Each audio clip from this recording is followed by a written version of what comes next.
idea es, por un lado, denominar filosofía del movimiento, pero contar un poco su trayectoria, su historia, ¿no? Su formación, sus maestros.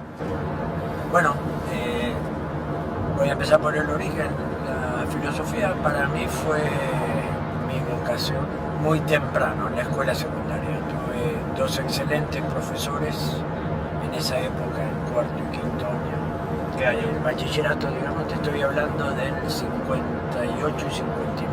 Que yo nací en el 58. Pues Imagina. joven, pues. Estaba naciendo yo y ya empezaba a estudiar filosofía. Es decir, estaba terminando mi bachillerato. Ah, bueno. Pero digo, a mí me marcaron mucho, porque tuve dos buenísimos profesores, nos hacían leer textos de filósofos. Uno tenía 15 años en ese momento. Claro, claro. Y bueno, a partir de ahí yo estudié con una forma bastante curiosa, porque empecé la carrera en Córdoba, en la ciudad de Córdoba. Y de ahí pasé a Chile, estuve 2 años, tuve una beca, y terminé la carrera en Buenos Aires. O sea, siempre cuento que me rasqué la oreja derecha por el lado izquierdo. Mi formación de grado. Pero una filosofía católica. Así que todo- Tuve ligado porque yo venía de un colegio de los jesuitas en Santa Fe, Ah, el colegio más viejo de este país. Fue fundado en 1532, 33. Y bueno, en función de eso estudié con los jesuitas tanto en Chile, y terminé la carrera en El Salvador, en Buenos Aires, que es la Universidad de los Jesuitas. sí, sí, sí. Y después me salió la beca y me fui a Alemania a hacer un doctorado en Freiburg. Ahí el que me dirigía era Werner Marx, yo trabajé Hegel. Mi especialidad académica en sentido formal, estricto, es Hegel. Claro. Particularmente la ética de Hegel, y en ese momento, como corresponde a la década del 70, mi intención era mostrar la astucia neoimperial de Hegel, de la recepción de Hegel, para ser más correcto. En el medio de esto, para mí, mi formación fue particularmente fuerte,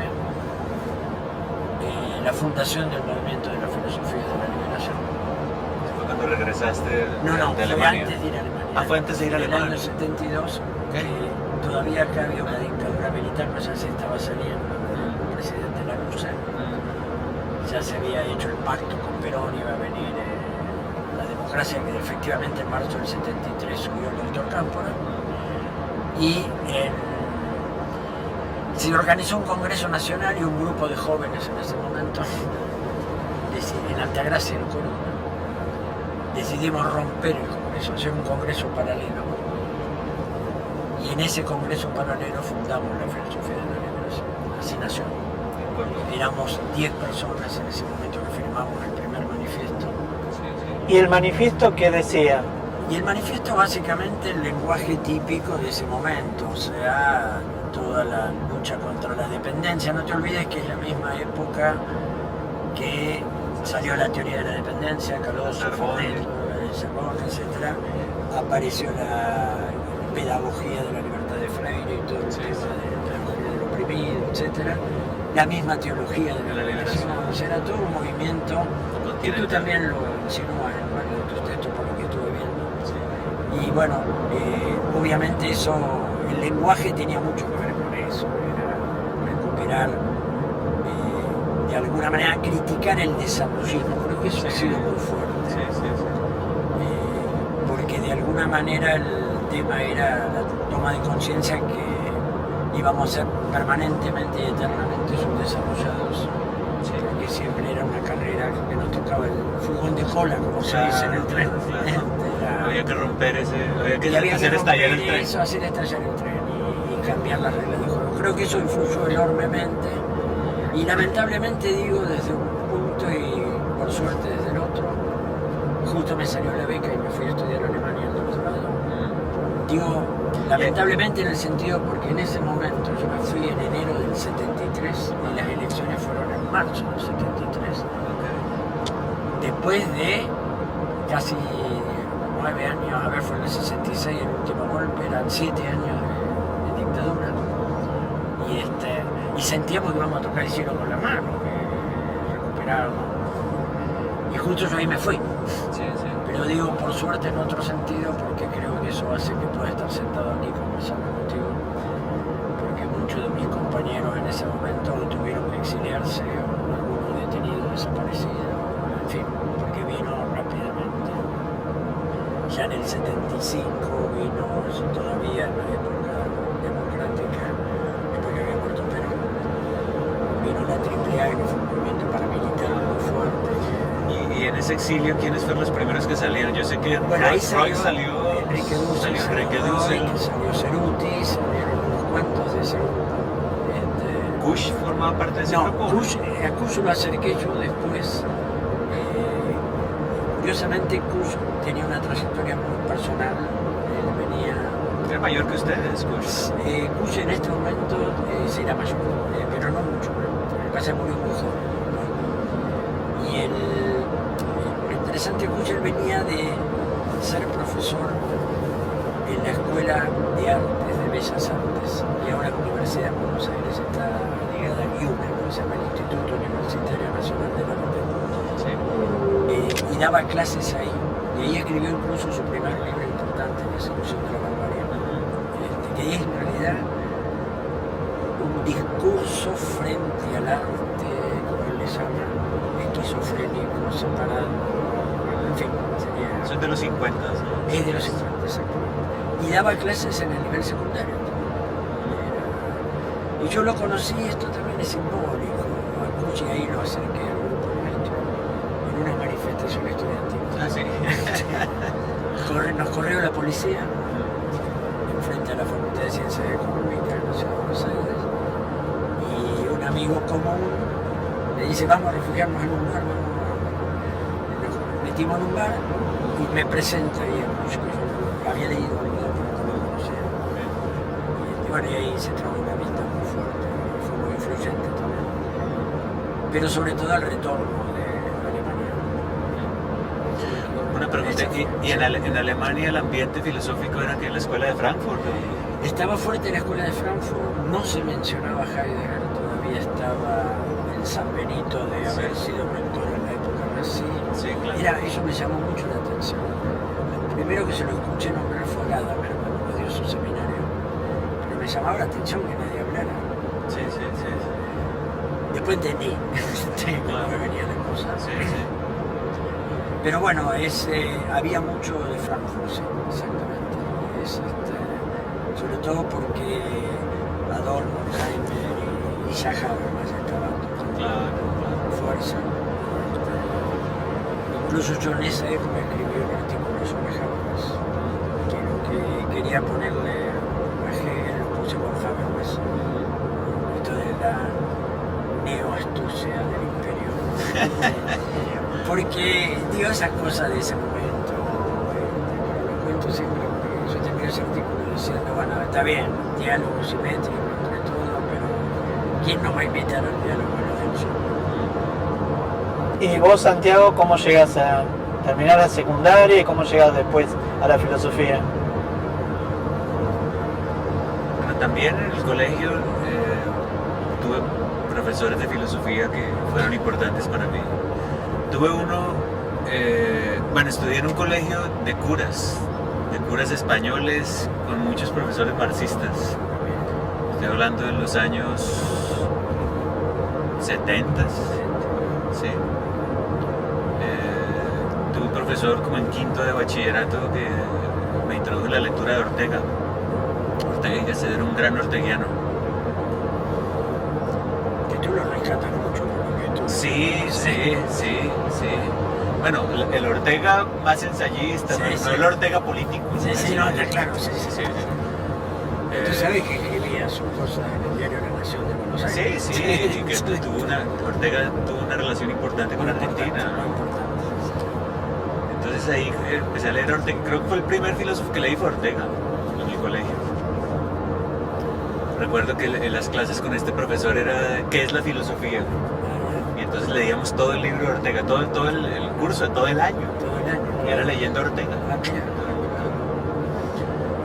Después tuve un profesor en el colegio que luego también lo tuve en la universidad, Germán Martínez. Germán Martínez, yo te lo nombraba hace un rato. Sí. Germán Martínez fue mi profesor de filosofía en mi último año del colegio, sexto año. Y luego, años después, lo tuve como profesor también en la Universidad de Santo Tomás. Pero recién salí del colegio, mi vocación no era la filosofía, ¿no? Yo anduve dando vueltas por muchos lados y fue apenas en los años 80s que me interesé por la filosofía e ingresé a la Universidad de Santo Tomás. Y en ese momento la Santo Tomás estaba, bueno, era la discusión sobre la filosofía latinoamericana, ¿no? La filosofía de la liberación. Entonces digamos que fue una formación muy marcada por esta problemática de la filosofía latinoamericana. Pero, digamos, el ambiente, eran como dos ambientes ahí. Primero el ambiente del grupo de Bogotá, donde se discutía de la filosofía latinoamericana, pero yo me movía también con otra gente que estudiaba en otras universidades, que eran chicos de mi edad, estudiaban en otras universidades, y ahí el ambiente era otro, ahí digamos, lo que estaba en el ambiente filosófico en el país en ese momento no era ni el marxismo ni la fenomenología, sino estaba ya empezando a discutirse la filosofía francesa. Entonces, ¿qué se leía? Se leía Foucault, se leía Deleuze, se leían los estructuralistas, se leía Althusser. Entonces era como una esquizofrenia para mí en la formación. En la universidad estaba la discusión de filosofía latinoamericana, pero en el ambiente del estudiantado,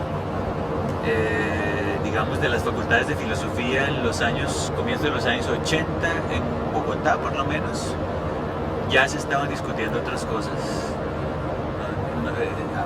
Era como una ruptura generacional frente a aquella generación que se formó en la fenomenología y en el marxismo. Y esa, digamos, ese doble registro, pues yo lo he arrastrado todo el tiempo, de hecho. No, todo el tiempo. Luego me fui a Alemania, terminé mis estudios en la Santo Tomás y me fui a Alemania, me fui a Tübingen. Y en Tübingen me hice toda la formación en filosofía, también digamos, el ambiente en Tübingen era, por un lado, la filosofía tardía de la escuela de Frankfurt, Carlos Doppel, pues, la cuestión de la ética discursiva, sí. Y el Habermas de la ética del discurso, que yo ya no era el Habermas que yo prefería. Pero por otro lado, tuve muy buena formación con profesores, por ejemplo, Nietzsche, muy buen Nietzsche, y Heidegger también. Tuve buena formación en filosofía alemana, digamos. Y luego me fui a Frankfurt en busca de la escuela de Frankfurt. Pero lo que encontré fue un Habermas, no sé, un Habermas rarísimo. En el momento que llegué a Frankfurt, Habermas estaba preparando su libro de facticidad y validez. Facticité und Geltung. Yo no sé, yo lo sentía repesado, no sé, súper liberal. No sé, no me gustaba, realmente no me gustó. Pero los discípulos de Habermas, no esos, los estudiantes de Habermas, discutían Foucault, porque claro, estaba en el aire todavía el discurso filosófico de la modernidad, ese texto que Habermas escribió no sé en qué año fue, como en el 85, por allá. Se le da fuerte a Foucault. Se le da fuerte a todo el mundo, a toda la filosofía francesa contemporánea. Sí, señor. Y en los discípulos de Habermas, no en Honneth, aunque Honneth ya había cierta recepción de Foucault en Honneth, por alguna cosa por ahí. En Habermas no, para Habermas Foucault era un joven neoconservador, un irracionalista nietzscheano. Habermas asociaba a Foucault con todo lo peor que podía pasarle a la filosofía en Alemania, ¿no? Pero los estudiantes de Habermas sí leían a Foucault. Y ahí fue cuando yo empecé a familiarizarme con Foucault. Ya había tenido algún curso en Tübingen con Manfred Frank, Y con Manfred Frank tuve un seminario sobre lo que él llamaba el neoestructuralismo. Él era muy crítico también de Foucault y Deleuze, pero por lo menos no cometía este atropello de Habermas de desacreditarlos a priori. Sí, declararlo irracional a priori, ¿no? Por lo menos con Manfred Frank miraba los textos, entonces con Manfred Frank yo leí las palabras y las cosas con mucho cuidado. El Antiedipo, esos dos libros los estudié muy bien en Tübingen con Manfred Frank. Y aprendí mucho con él, ¿no? A pesar de que él era crítico de esta filosofía francesa, pero trataba de mirarla desde adentro, no como Habermas, que era simplemente un blanco de críticas sin haber considerado los textos mismos, ¿no? Y ahí fue cuando me inicié yo con la filosofía de Foucault, y el interés igual mío siempre fue qué hacer con esta esquizofrenia de la filosofía latinoamericana que venía de mi formación. Y por otro lado, pues lo que ya comenzaba a ser importante para mí, que era la filosofía francesa contemporánea. Y de ahí vino el intento. En Alemania fundé un grupo que se llamó Pensamiento Latinoamericano en Tübingen.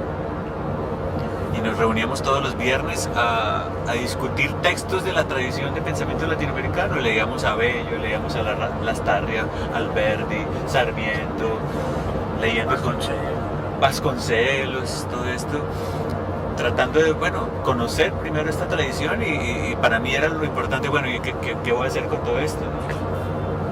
Era claro que no quería ir a la filosofía de la liberación ni a la historia de las ideas, ¿no?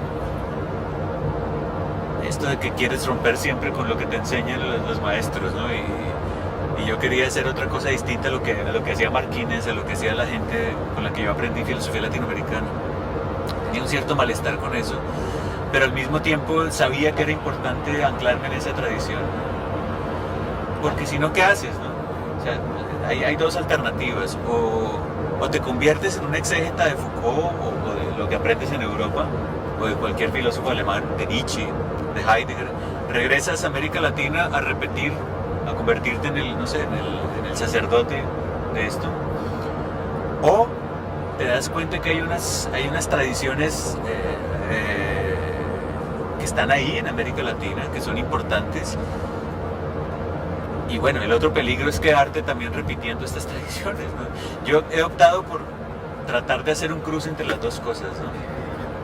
Tratar de mirar cómo me apropio de herramientas de la filosofía europea, y particularmente de estos autores que me empezaron a interesar desde aquella época, de Foucault, de Deleuze, de Nietzsche, que lo aprendí bien en Alemania, pero también mirar qué hago con esa tradición de la filosofía latinoamericana. Bueno, es algo que yo no puedo ignorar.